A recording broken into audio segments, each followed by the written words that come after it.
Bonjour and bienvenue to the Paris Plan. It looks like we're in Algeria. Maybe we are, maybe we're not. But in any case, I'm with the gorgeous Franco-Algerian singer, Samira Brahmia. Marhaba to the Paris Plan. Marhaba to the Paris Plan. Yes, it's the first time I've said that and hopefully not the last.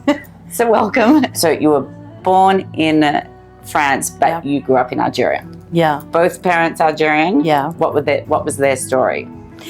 The story is that they met in Algeria, they got married and they came. My father was a student of medicine, to be doctor, in France. And I was born the last year before he had his diploma. So I was born in France, but he always thought, he's from the generation of the independence. So he wanted to build his country. So we came back to Algeria and I grew up in Algeria. I was in a small town which named, because my father was from there, from El Asnam Shlif. I guess your adolescence was in the 80s. What were your musical influences? What were you listening to? My parents, they really enjoy listening to different kinds of music. My father was fan of Aretha Franklin, and the Doors, and John Lee Hooker. Right. And, it was very.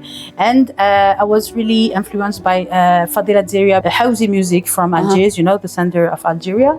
And we had very different kinds because my father is from the north of Algeria, and my mother is from not the south, but Boussaada. It's the it's the beginning of the south of the Sahara. So they have very different music, very different culture.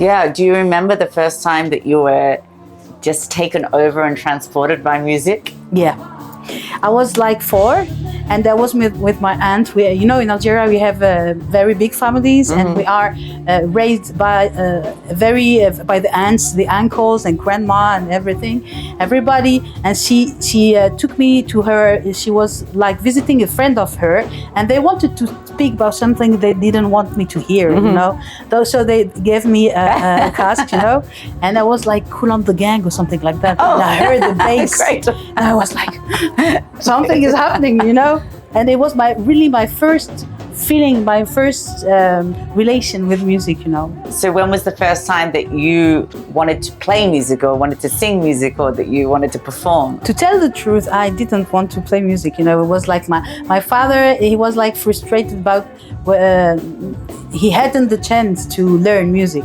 So he really wanted to give us, me and my brother and sister, he really wanted to give us the culture, music and sport, practicing sport and music. So we was like in a school of music for solfège and everything. So for a child of 6 years or 7 years old, it's not such a pleasure, You're not like, I'm playing learning music. how to write. Yeah. So, but when we had the piano, something happened. For me, the piano it's very rich instrument. You learn harmony, and you start to play, and you discover that you can make something, a melody. So it was very interesting, but I wasn't that attracted. I wasn't that it would be my job. No, not at all.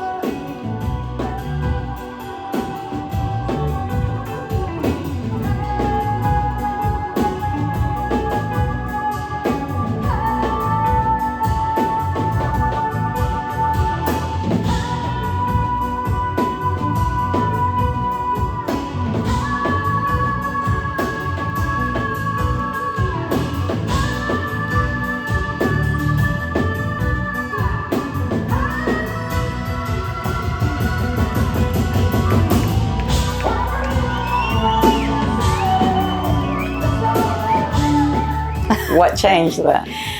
What changed this is when I grew up and I went to Algiers for university. My father was like, "Just you will make music. I don't care. The piano that will not come. You will play guitar." He thought that you were talented, or he just wanted to?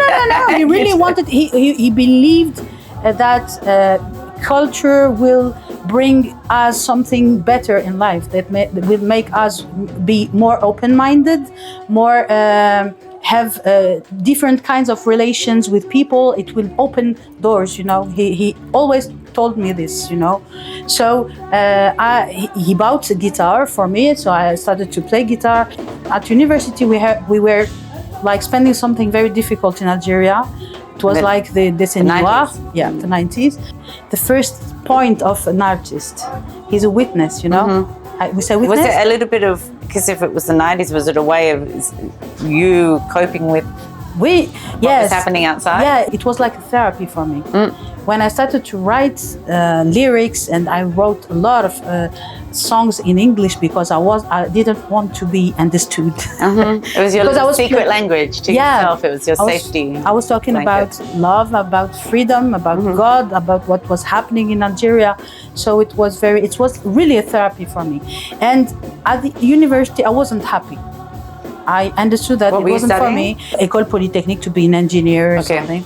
It wasn't for me, So so after that, I saw how can I say, an announcement for a movie with Merzaq Alwash. And you sang your song, your original song. Yeah. So how old were you? 25, 24, with Gnawa Diffusion. Great. So Amazir heard my song and my voice, and he proposed me to make like opening for him for the first concert. So you were the first part of the concert. Yeah. Oh, wow, which and is I huge. understood that it was my place. It was I was made for this. We don't choose to be an artist. It's something that's happening, something that coming to us, and more we will say no, more we will be unhappy. So.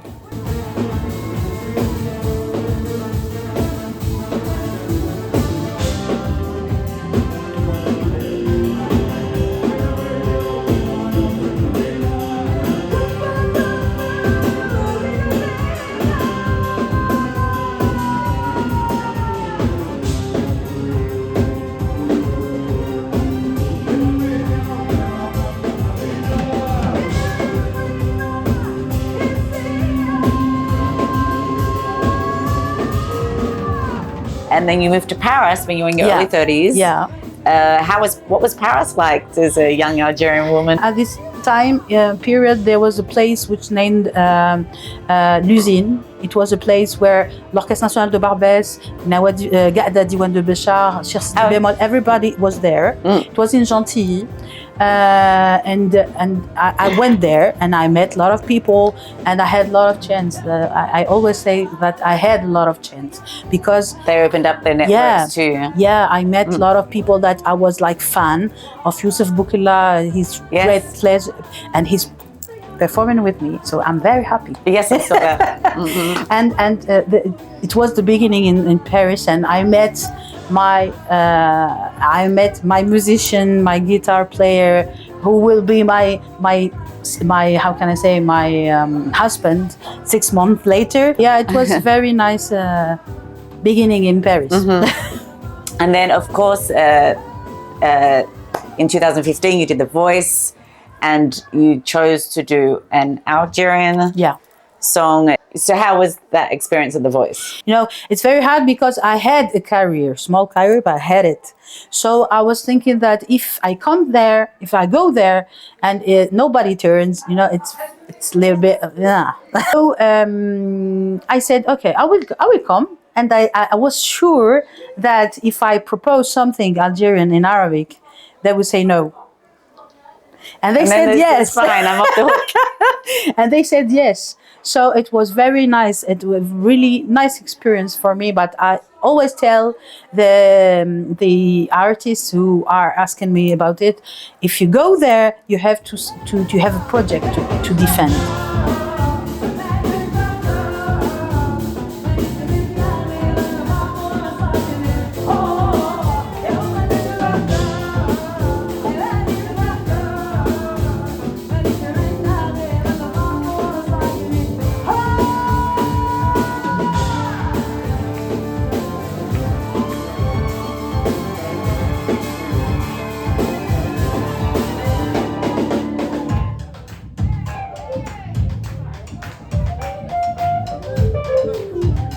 it was really incredible. The people that I met, and especially the old persons, who were very, very, very proud to listen to an Arabic music, an Algerian music in this channel, on this channel. People can watch the clip on YouTube, but what was the song that you sang?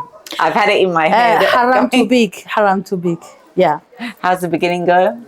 Haramtou Bik Nouassi, ya mirat riyam. Haramtou Bik Nouassi, ya mirat riyam. I want to get in a hammock and just float off. So tell me about Pink Casbah. This is the new project.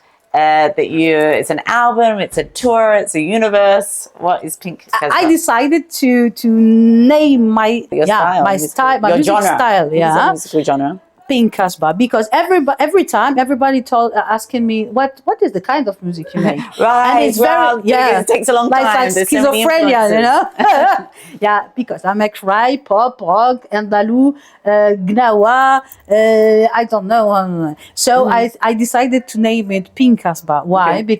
Because I'm a girl and I like the pink color, and Casbah because I want to tell the story of the Algerian people. In Casbah, I'm thinking about the 18th and 17th century, where people were really, it was like a mashup, we can say, melting pot of fusion. Fusion of people who were coming from everywhere. You will listen to different languages with smells and colors and people.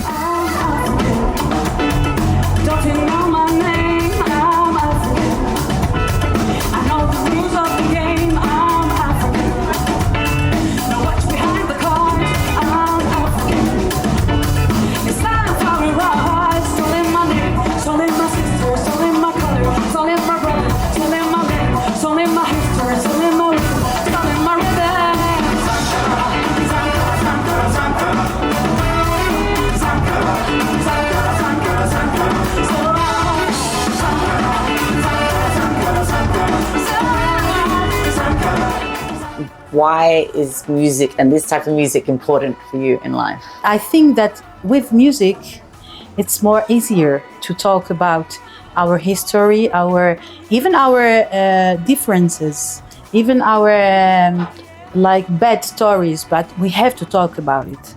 And music for me makes me meet different people in different countries. The Algerian music is very famous because this music has the ability to come to the different people, and the harmony we can make things together with the Algerian music.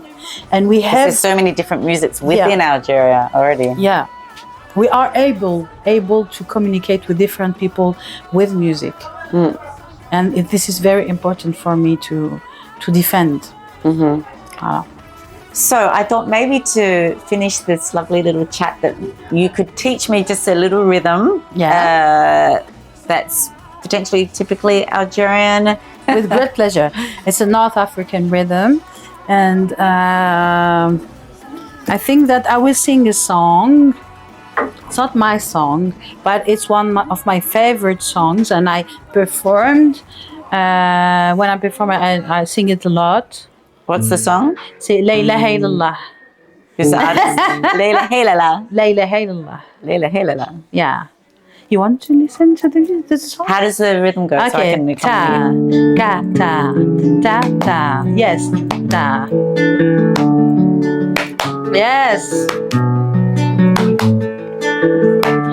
لا إله إلا الله والحبيب رسول الله. Yes, you got it. ولا إله إلا الله والحبيب حبيب الله. لا إله إلا الله الحبيب رسول الله.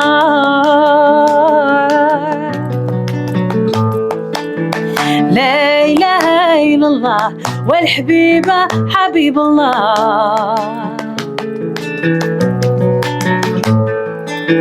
حجاج إذا مشيتو بالزربات مالو عليا،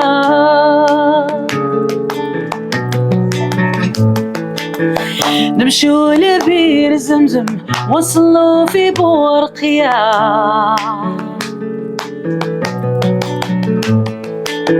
حجاج إذا مشيتو بالزربات مالو عليا،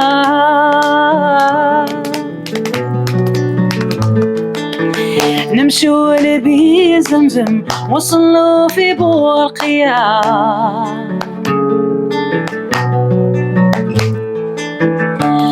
لا إله إلا الله،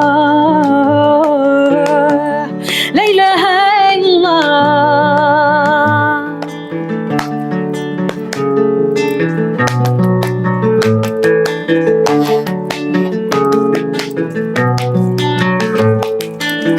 لا إله إلا الله والحبيبة رسول الله.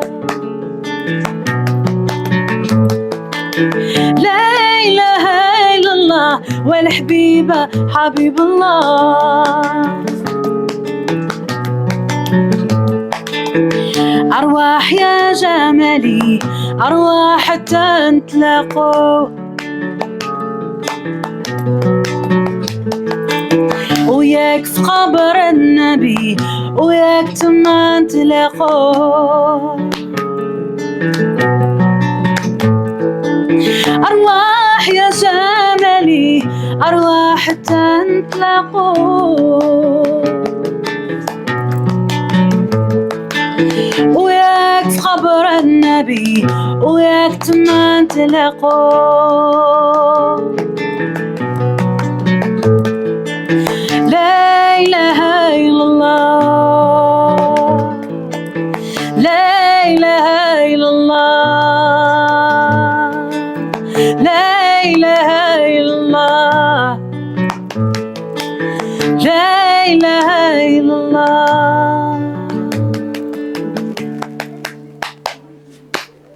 Alors, merci Saha. يعطيك الصحة. مرحبا. Merci pour tout. Don't forget to like, share, subscribe, and comment and all that jazz.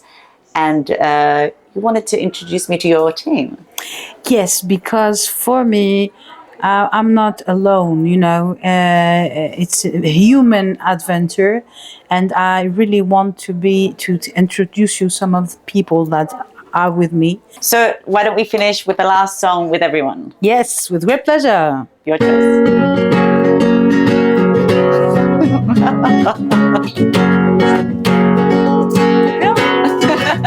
We can have a last song here. Yes. Safia, Tu viens avec nous? Toi, t'es ici. ça va? Ici. Bienvenue. Hello.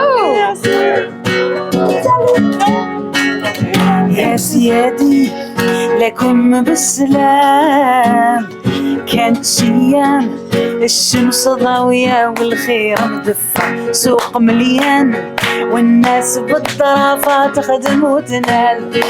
يا سيدي الناس تخدم وتنال.